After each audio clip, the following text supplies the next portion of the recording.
Wow, je m'appelle Eliman Beng, coach Lusitana.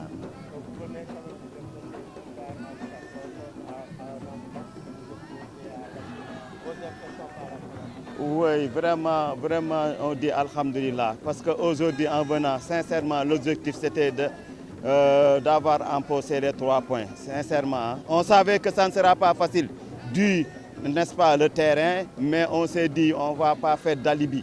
Voilà, nous venons, voilà, soit si le terrain est bon, si le terrain n'est pas bon, nous on s'en fiche. Mais l'essentiel c'était de venir pour avoir les 3 points. Quand quelqu'un nous connaissait, aujourd'hui nous voir jouer, il dira que peut-être c'est un autre Lusitana parce qu'on s'est conjugué avec le terrain. Donc l'essentiel c'était de gagner. On était venu vraiment pour gagner aujourd'hui. Oui, on a subi parce qu'en deuxième période, on s'est dit que le fait qu'on est en supériorité numérique, j'ai dit aux gosses qu'il ne faut pas s'endormir parce qu'être en supériorité numérique dans ce terrain-là ne veut rien dire parce que dans ce terrain-là, nous on ne cherche pas à jouer. Donc quand tu ne cherches pas à jouer, donc, tu ne peux pas, le +1 ne peut pas se faire remarquer. Parce que tous les ballons on verticalise, etc. Donc c'était un match d'hommes.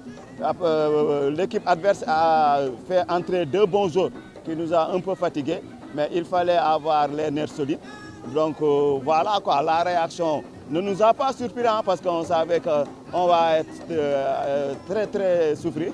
Hein? Donc on s'est préparé 2 ronds pour ça. On s'est préparé 2 ronds pour ça, sincèrement.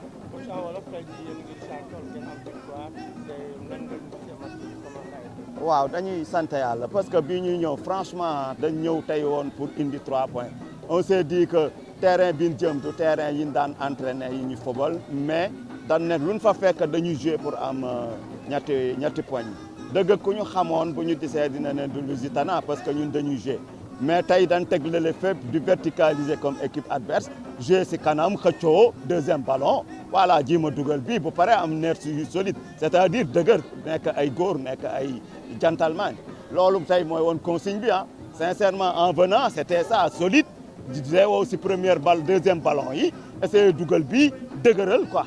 En deuxième mi-temps dañu gis da ngeen souffert stratégie la wala. waaw en deuxième mi-temps waxoon naa booyi ne gis ngeen nekk en supériorité numérique ëpp que benn cela amul du am njariñ si terrain bi nga xam ne dañuy jël du jolaal rek +1 bi du feeñ lii tax du feeñ parce que duñ football dañuy jolal rek kuy jolal ndëg du feeñ mais équipe adverse bi vraiment ñaari booy yi ñu dugal rasta bi ak 9 bi dañuy sonal loolu il faut l'accepter mais aussi on a fait trop défense basse quoi dañ nekk si camp yi doon xeex parce que aussi bi ñu dugalee bii dañu wax ne tey dañu war a xeex parce que suñu point faible lool si la bokkoon daawuñu xeex ren objectif bi mooy dañuy xeex en jouant voilà. Merci. Vos impressions par rapport au match, comment ça a été? Bon, ce qui est sûr, on a été satisfait de la prestation de nos joueurs. Parce que vous savez, la victoire, on ne la décrète pas. Bon, ça c'est l'affaire du bon Dieu. C'est ce que j'ai dit à mes joueurs. L'essentiel, c'est d'avoir un bon comportement dans le terrain. Et tous ceux qui ont assisté à ce match-là savent que quand même les gosses se sont défoncés. Maintenant, c'est difficile dans le championnat du Sénégal parce qu'on est confronté à des problèmes d'arbitrage. À chaque fois qu'un entraîneur part d'arbitrage, on dit qu'il a perdu, c'est à cause de cela. Mais nous tous, nous savons que les arbitres que nous avons l'habitude de voir ici à Richard Toll, sérieusement, ils ne sont pas au même niveau que le football que nous pratiquons. Malheureusement, c'est ça le football du Sénégal, surtout en national. On ne le prend pas en compte, mais on est obligé aussi de travailler avec. Mais l'un dans l'autre, on a monté une équipe qui n'a pas fini quand même de prendre son élan, parce que quoi qu'on puisse dire, l'équipe a tardé à se préparer. Et l'un dans l'autre, on va jouer notre chance grandement. Comme j'avais dit, nous voulons monter cette équipe-là cette année-ci. Et je pense que j'ai entendu l'entraîneur de l'équipe adverse parler d'un bon terrain. Il y a un match retour, on le trouvera sur un bon terrain. Il n'a pas des joueurs meilleurs que nous parce que les joueurs qu'il utilise, la plupart c'est des Thiessois, on les connaît.